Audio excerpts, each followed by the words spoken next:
Hey guys, welcome back as always. My name is Leyzar and today we're going to be discussing this fantastic game, my friends, Warframe, and its upcoming 2023. Happy New Year everybody, glad to see you all back. That said, the most important thing that you can expect from Warframe are Warframes, but it's pretty basic kinda. And check out this Warframe that I'm using right now. It's one of the most powerful, if not the most powerful weapon buffer frame there is in Warframe Wisp. And my friends, this year we should be getting Wisp Prime, and I'm super excited for that.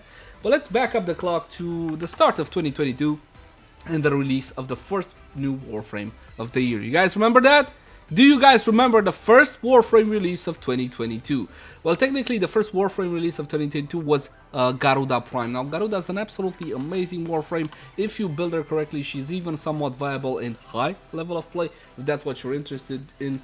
For me, when it comes to Garuda, it's simply the fact that she's the bad girl, the vampire queen, the blood queen and all whatnot. And I gotta say, when it comes to Prime design, this is just Garuda Prime, no additional anything strapped onto her. She just looks bloody and sane. She gives off this darkness vibe, which I definitely love, sexy and all that good stuff. Now, at the end of 2021, it should be mentioned that Caliban was released, but it's still technically not 2022. Next up, it was Gyre, and I gotta be honest with you, I feel like Gyre fizzled out. Am I right? I tried Gyre a little bit, I like the way she looks, I think she's a different kind of Warframe, but I simply don't see a whole lot of Gyres being played, and honestly, her kit never really felt all that inspired to me. Now, of course, all the Gyre mains can go crazy in the comment section. I would love to see a cool and interesting Gyre build. Also, her signature weapon, the, what was it, Alternox? Guys, the Alternox. I gotta honestly say, it's one of the most beautiful weapons to come out of Warframe in the last several years. Honestly, this thing looks beautiful. It feels awesome in actual combat. And it deals about as much damage as a Stug. Okay, slightly better than a Stug. It's that bad, unfortunately, and it never saw a buff. Sad. Sad to see such a design effort go to waste. This is a beautiful, absolutely beautiful weapon, and more importantly than the looks, it feels right in gameplay. After Gyre, we got Cora Prime. You guys fan of farming? Because Warframe is farming at the end of the day. Now we got Cora Prime. Oh, do I not have Cora Prime? I gotta be honest with you, I'm not a fan of the Warframe in the sense that I don't really find myself playing Cora all that much. But I know she's an endgame Warframe in her capabilities. I don't really play her all that much, however.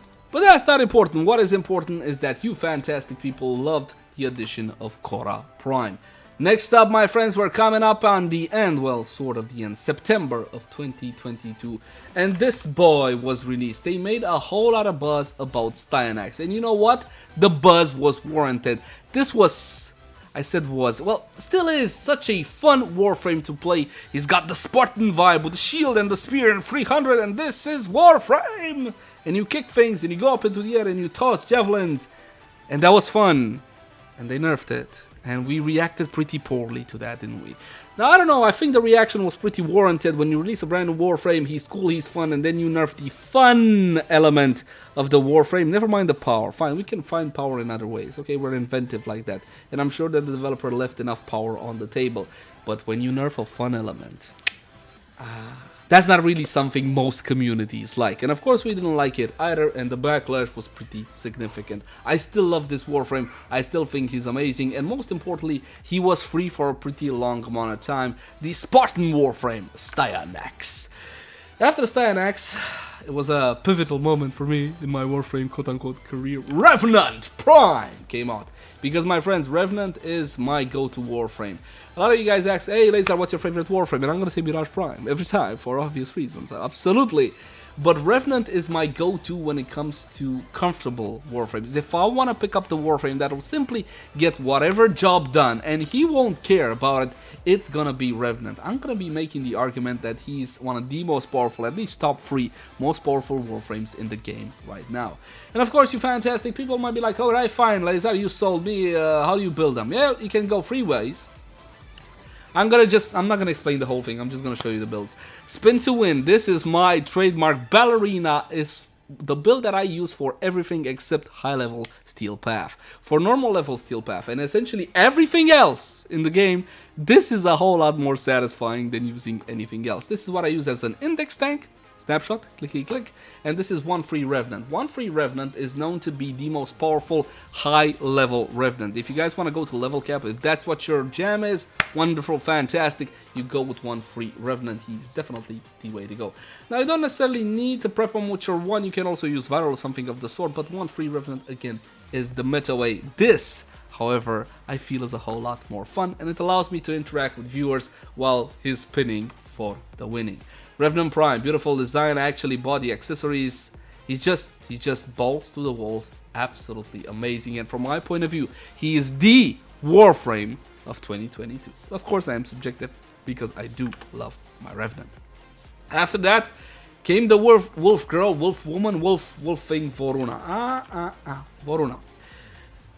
Voruna, my friends, from my humble point of view, is an absolutely beautiful Warframe. The sketches, the design, initially weren't by Joe Madureira. If you don't know who Joe Mad is, he's responsible for the art of the Darksider franchise. He's got his own studio now, Airship Games. They're coming out with a brand new MMO-like game. I played in the beta. What was it called? Wayfinder. I enjoyed, I'm one of the guys that enjoyed my time with Wayfinder. Oh, that reminds me, I should offer some feedback on that one. This is the Warframe, and she has 4 wolf heads on her. And depending on what you do, those wolf heads do stuff as well. Yes, I am losing my voice because once again, I am sick. Sorry about that. So we're just gonna have to speed this up a little bit. Again, you can fashion her quite nicely. She came out with a void chill as well. She's a beautiful, powerful Warframe from my humble point of view. The build I'm using for her right now is something that goes like this. And if you want to know the full details, if you guys want to know, hey man, how should I build Voruna? How should I play her? How capable is she actually? I got a link in the card right now. One issue that came out with Voruna is the fact that her 4 ability wasn't really all that strong. Thankfully, the developer listened to us and they did buff her 4 ability. I still believe that it's essentially the best ability to swap out for something from the helmet, something like Ensnare or whatever tickles your fancy, but Warframe's Descent is no longer worthless. So if you want to go that route, definitely go that route. And finally, the last Warframe. Wait, did I even have him built? Baruch. Baruch Prime was the last Warframe of 2022. And I gotta be honest with you, I never played Baruch. I fought his Kung Fu build. He's got like a punch build where he, punches things. I thought that was a cool build, but I always thought that Baruch looked like a bag of potatoes poorly dressed. A poorly dressed bag of potatoes, which is why I never played him. When you have so many Warframes in the game and they all look, well, most of them look freaking hella amazing. I mean, look at Asia. It's not even the Prime. Absolutely beautiful Warframes. I don't want to play something that looks meh. Thankfully, Baruch Prime came out and he looks anything but meh, which is why I farmed her, which is why I plan on doing a guide for him. Absolutely bloody insane. Look at that. He no longer looks like a bag of potatoes. And I do believe, my friends, that's pretty much it for the Warframes that came out this year. Baruch Prime technically was supposed to come out at the start of 2023. But because we didn't get the big update at the end of the year, we didn't get the Viri Paradox, the developer moved up the release of Baruch Prime to give us a little bit of something. Thank you so much for that one. Now when it comes to 2023, I really hope this is going to be an amazing year for Warframe, and it should start off pretty strong because, like I said, even though we didn't get the Duviri Paradox at the end of the year, we should be getting it hopefully in the first quarter of 2023. But in mind, this is speculation at this point. I have no official information to back up this, but it should hopefully be at the start of the year. And I'm super excited for that. We got a whole lot of information on Duviri. It is my hope that it will add layers upon layers of gameplay. I hope it's not gonna be another content island, and you guys know exactly what I mean by content island, hopefully. Let's talk about an actual Warframe for the Duviri Paradox. Voruna was supposed to be it.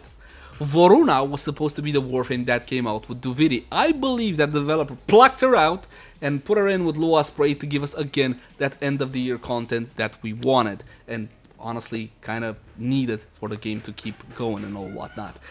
But here's my question, does that mean that the Duviri Paradox will come with a different Warframe? And I'm super curious to find out if they plan on introducing another Warframe, because when these big content updates come out, there is usually a Warframe attached to the lore of that said content, and I'm curious to see what the developer will do when it comes to that. When it comes to Prime Warframes, my friends, the next Prime Warframe should be... Wait, what we just had? But Hildren! Big Mama Hildren. Do you guys play one of the most amazing Warframes in the game? Without a question, this is Mommy Hildren. She's absolutely amazing. She's a Warframe that you must play. She's very different than most Warframe because of manipulation and interaction with shields, and I highly recommend you give her a shot. Hildren is an amazing Warframe, and we're getting the Prime this year. I cannot wait to see how she will look, because when it comes to Prime Warframes, as you should know, you get a bump. Yes, you get a bump in base stats, but the main difference are the looks usually, and of course the weapons. Hildren has a signature arc gun. Oh god, what was it called? What was it called, guys? The Alternox? What was no. What was her signature one? I'll know it when I see it. Oh, that's it, the Larkspur. Guys, this is a hella amazing weapon. I love it. You can use it as a heavy weapon in normal, average, everyday missions. The actual interactions with it, the way it functions, the big ball it can charge and explode, and the primary fire that it's kind of like an Ignis Wraith, only better. Absolutely love this weapon, and I highly recommend you give it a spin. One problem when it comes to arc guns, however, or heavy weapons, they were supposed to be this big bada boom cooldown in Warframe, but because of all the buffing and the nerfing and the balancing of primary and secondary weapons, heavy weapons were left behind. You got all sorts of buffs and new mods, like galvanized mods, for example, added to range weapons, but unfortunately nothing was done for these heavy weapons. I'm assuming that's because not a whole lot of you guys care about heavy weapons. I love them, but honestly, they're weak in comparison to primary weapons, and that's not what heavy weapons were supposed to be about. I go more into the topic in the video in the link right now. Essentially, I just tackled that subject alone, because these are some amazing, unique weapons, and we don't really use them because they're, well, most of them are weak. With the exception of the Musalon. If you want the best weapon out of these, arguably that's gonna be the Musalon. You're gonna be having a grand old time with this one. Do give the Musalon a spin. So, we know Hildren Prime is coming, which is absolutely fantastic. But what after Hildren Prime, my friends? The Warframe I'm most excited to be Prime. As I said from the start, we're talking about Wisp. Wisp Prime should be coming out, and I cannot wait to see what they do with her assets and all whatnot. And finally, after Wisp, we should guess. Oh my god, Gauss! I didn't know! I just looked at the list now. Gauss. So if we're gonna get free, it's gonna be Hildren, Wisp, Gauss. God, I have a friend that plays only Gauss, and can you blame him? If you wanna go fast, this is the way to go. And take a look at this Warframe. He's amazing, and I still believe he's a Warframe that gives off the best illusion of speed. You can build him, he's viable. I love his 4 ability. You gotta give Gauss a try. So we should be getting Gauss Prime, and if we're gonna be getting 4 Prime Warframes like we got this year, I'm not saying that we would, Grendel Prime should be the end of the year Prime for 2023. I'm serious, and I know some of you guys still have reservations when it comes to Grendel, but I gotta give props to the developer when it comes to Grendel. The rework made this guy so much fun to use.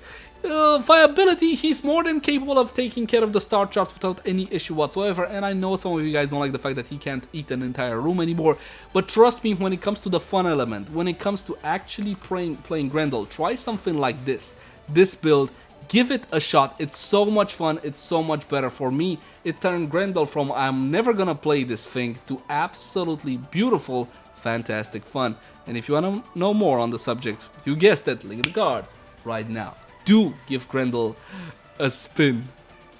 Get it? Because he rolls into a ball and you can control it now. So I'm sorry. I know. Horrible jokes, Laser. I know. But do give Grendel a shot. And I do believe, my friends, that's pretty much it.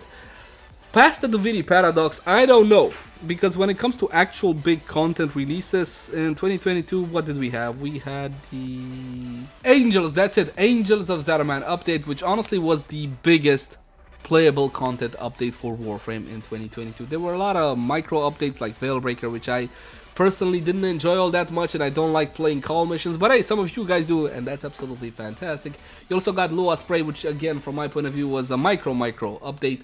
So I gotta ask, outside of the Duviri Paradox, which we know is a big content update, are we gonna be getting anything big as well? I know TennoCon will be coming, but TennoCon usually showcases content that's gonna come later down the line. That is years later down the line. Usually what you see at TennoCon, the big update, it's 2 years off. I'm assuming the continuation of cross save. Yes, we need cross save, and hopefully it'll be done this year. But I am excited to see what the next big thing will be happening for Warframe. You gotta bear in mind, however, that Digital Extremes nowadays is involved in more than just one game. They used to be just about Warframe. Nowadays they're involved in the brand new Airship Studio game, which is Wayfinder. I cannot wait to play more of that. And of course we're talking about their own new game, which they're working on, the, what was it called again? Soulframe, that's it. So obviously the resources of the studio now are not 100% on Warframe anymore, and I'm curious to see what effect that will have on content. If you take a look at how much content you got out of 2022, is significantly less than what you got out of 2020, 2021, and so on and so forth. By all intents and purposes, the general trend for Warframe has been descending throughout the last couple of years, a slow and steady descent. More information on that in the cards right now. But as always, my friends, I love to stay hopeful. I'm an optimist, or at least I think I'm an optimist, and I cannot wait to see what 2023 will bring for Warframe. Let me know what you think in the comment section down below. I would love to read your comments. As always, my name has been Leyzar. Thank you so much for watching. Like, favorite, share, and subscribe only if you enjoy the content, and I'll catch you guys in the next one. Happy New Year, everybody. Bye-bye.